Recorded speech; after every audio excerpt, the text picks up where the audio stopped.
ছাত্ৰ-ছাত্ৰীসকল মই মৌচুমী তোমালোক সকলোকে জনাক মৌচুমী ইকো ক্লাছলৈ স্বাগতম জনাইছোঁ। আশা কৰোঁ তোমালোক সকলো কুশলে আছা। আজিৰ ভিডিঅ'টোত আমি আলোচনা কৰিম হায়াৰ ছেকেণ্ডেৰী ছেকেণ্ড ইয়াৰ ইকনমিক্সৰ 2024 এক্সামিনেশ্যনৰ কাৰণে এটা ইম্পৰ্টেণ্ট কুৱেশ্যন আলোচনা কৰিবলৈ লৈছোঁ। সেউজ বিপ্লৱৰ সফলতা আৰু বিফলতাৰ সম্পৰ্কে positive and negative impact of green revolution.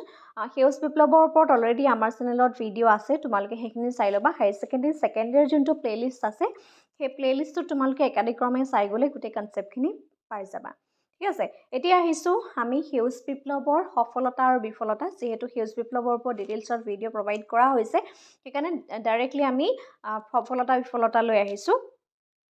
গতিকে সেউজ বিপ্লৱৰ প্ৰথমটো সফলতা হৈছে যে উৎপাদনশীলতা বৃদ্ধি। আৰু মন কৰিবা যে সেউজ বিপ্লৱৰ কনচেপ্টটো আমাৰ ধান আৰু ঘেঁহু খেতিৰ সৈতে আছিলে। গতিকে যেতিয়া সেউজ বিপ্লৱৰ পদ্ধতি ব্যৱহাৰ কৰিছিলে, সেউজ বিপ্লৱত নতুন নতুন কিছুমান আধুনিক কৃষি পদ্ধতি ব্যৱহাৰ কৰিছিলে, যন্ত্ৰ পাতি ব্যৱহাৰ কৰিছিলে, উন্নত মানৰ বীজৰ ব্যৱহাৰ কৰিছিলে, ৰাসায়নিক কীটনাশক সাৰ প্ৰয়োগৰ কথা কৈছিলে, হয়নে?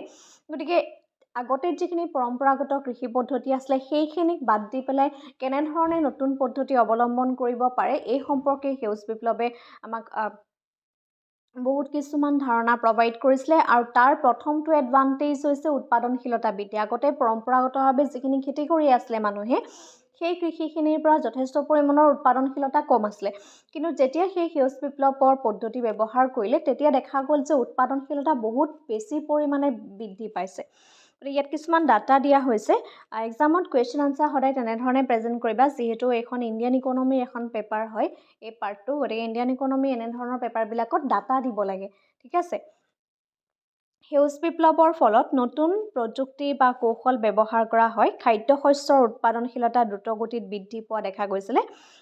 1960 to 61 চনত প্ৰতি হেক্টৰ ঘেঁহুৰ উৎপাদনশীলতা 851 কেজিৰ পৰা 1980 to 81ত 1630 কেজিলৈ আৰু 2009 and 10ত ইয়াৰ উৎপাদন 2830 কেজিলৈ বৃদ্ধি পোৱা দেখা গৈছে। ঠিক তেনেধৰণে তোমালোকে মই যেনেকৈ ঘেঁহুৰ ডাটা দিছোঁ, তোমালোকে ধানৰ ডাটাও দিব পাৰা। ঠিক আছে, নেক্সট পইণ্টটো হৈছে দৃষ্টিভংগীৰ পৰিৱৰ্তন। আটাইতকৈ ডাঙৰ এডভান্টেজ আচলতে সেইটোৱে হয়, মানুহৰ যিটো চিন্তাধাৰা, মানুহৰ যিটো দৃষ্টিভংগী, এই দৃষ্টিভংগী কিন্তু সেউজ বিপ্লৱে বহুত পৰিমাণে মানুহক চেঞ্জ কৰিব পাৰিলে।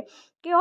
কাৰণ সেউজ বিপ্লৱৰ এইটো এটা শক্তিশালী দৃষ্টিভংগী বুলি ক'ব পাৰি। কাৰণ মানুহে আগতে যিখিনি পৰম্পৰাগত কৃষি পদ্ধতি ব্যৱহাৰ কৰি আহিছিলে তেতিয়া দেখিছিলে যে সেই পৰম্পৰাগত কৃষি পদ্ধতিবিলাকত মানুহৰ উৎপাদনশীলতা কম, হয়নে? যদিহে উৎপাদনশীলতা কম হয়, অবভিয়াছলি মানুহবিলাকৰ তেওঁলোকে যিমানখিনি কষ্ট কৰি পেলাই খেতি কৰে সিমান পৰিমাণে যেতিয়া তেওঁলোকে ফচল নাপায়, অবভিয়াছলি তেওঁলোকৰ এটা লোকচানৰ সন্মুখীন হয়। কিন্তু যেতিয়া সেই আধুনিক কৃষি পদ্ধতি ব্যৱহাৰ কৰা হ'ল, সেই আধুনিক কৃষি পদ্ধতি ব্যৱহাৰ কৰাৰ ফলত তেওঁলোকৰ উৎপাদনশীলতা বাঢ়িলে, লাহে লাহে তেওঁলোক লাভান্বিত হ'ল। আগতে যিমান পৰিমাণে লাভ পাইছিলে এতিয়া সেই লাভৰ পৰিমাণ বাঢ়িলে। গতিকে মানুহৰ ভাবিব পৰা হ'ল যে পৰম্পৰাগত কৃষি পদ্ধতি ব্যৱহাৰ কৰি থাকোঁতে যিহেতু তেওঁলোকৰ লোকচানৰ সন্মুখীন হয় বছৰৰ পিছত বছৰ ধৰি, বা উৎপাদনৰ পৰিমাণ কম হৈ থাকে, কিন্তু সেই আধুনিক কৃষি পদ্ধতি ব্যৱহাৰ কৰাৰ ফলত তেওঁলোকৰ লাভৰ পৰিমাণটো বাঢ়িবলৈ ধৰিলে।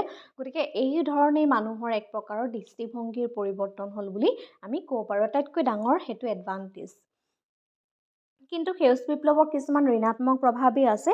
ইয়াৰ ঋণাত্মক প্ৰভাৱটো হৈছে যে খাদ্য শস্যৰ উৎপাদনত সীমাবদ্ধতা। কাৰণ সেউজ বিপ্লৱত ধান আৰু ঘেঁহু এই দুটা খেতিৰ ওপৰতহে সীমাবদ্ধ হৈ আছিলে।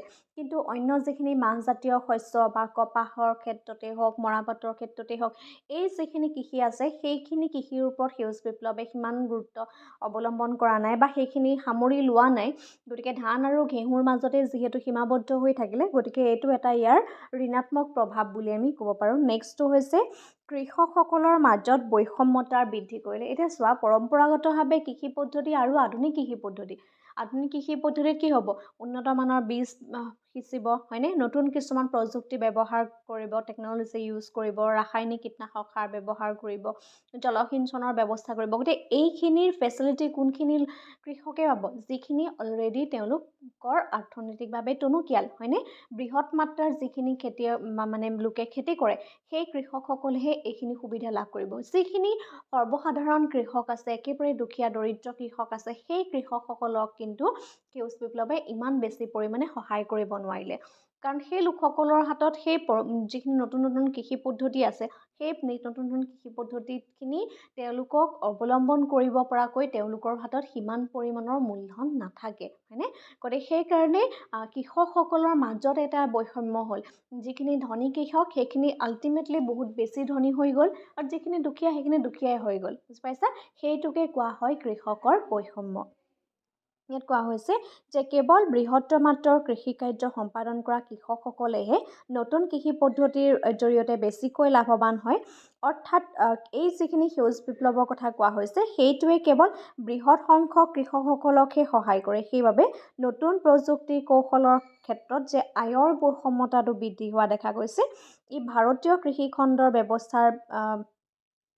বিকাশ সাধন কৰাত বহুত পৰিমাণে মানে ধৰা বাধা প্ৰদান কৰিছে এনেই চাবলৈ গ'লে কৃষি যি বিপ্লৱ যেতিয়া হৈছিলে বা সেউজ বিপ্লৱ যেতিয়া হৈছিলে অবিয়াছলি আমাৰ ভাৰতবৰ্ষৰ কৃষিখণ্ড বহুত বেছি পৰিমাণে আগবাঢ়ি গ'ল প্ৰডাকশ্যন বাঢ়ি গ'ল ধান আৰু ঘেঁহুৰ ক্ষেত্ৰত কিন্তু সেই সকলো ধৰণৰ কৃষকে যদি সেইখিনি সুবিধা ভোগ কৰিবলৈ পালেহেঁতেন তেতিয়া ভাবিছোঁ তাতকৈ বহুত বেছি পৰিমাণে আমাৰ ভাৰতবৰ্ষৰ কৃষিখণ্ড আগবাঢ়ি গ'লহেঁতেন যেতিয়া 1950 যেতিয়া আছিলে 50 to 51 চনৰ ভিতৰত গতিকে এইখিনি সময়ত ভাৰতবৰ্ষৰ যিখিনি GDP হয় আটাইতকৈ ডাঙৰ চ'ৰ্চটো আছিলে এগ্ৰিকালচাৰ ছেক্টৰৰ পৰা হয়নে কিন্তু বৰ্তমান সময়ত এগ্ৰিকালচাৰ ছেক্টৰৰ যিটো কণ্ট্ৰিবিউশ্যন মোৰ দেন 17 পইণ্ট ছামথিং গতিকে বহুত বেছি পৰিমাণে কমি আহিলে এগ্ৰিকালচাৰ ছেক্টৰৰ বৰঙণিটো কাৰণ এইখিনি ক্ষেত্ৰত বহুত পৰিমাণে গ্ৰীণ ৰিভলিউশ্যনো আছে বা অন্যান্য কিছুমান ফেক্টৰ আছে বহুত বেছি কিছুমান ফেক্টৰ আছে যিখিনি জনসংখ্যা বাঢ়িছে বা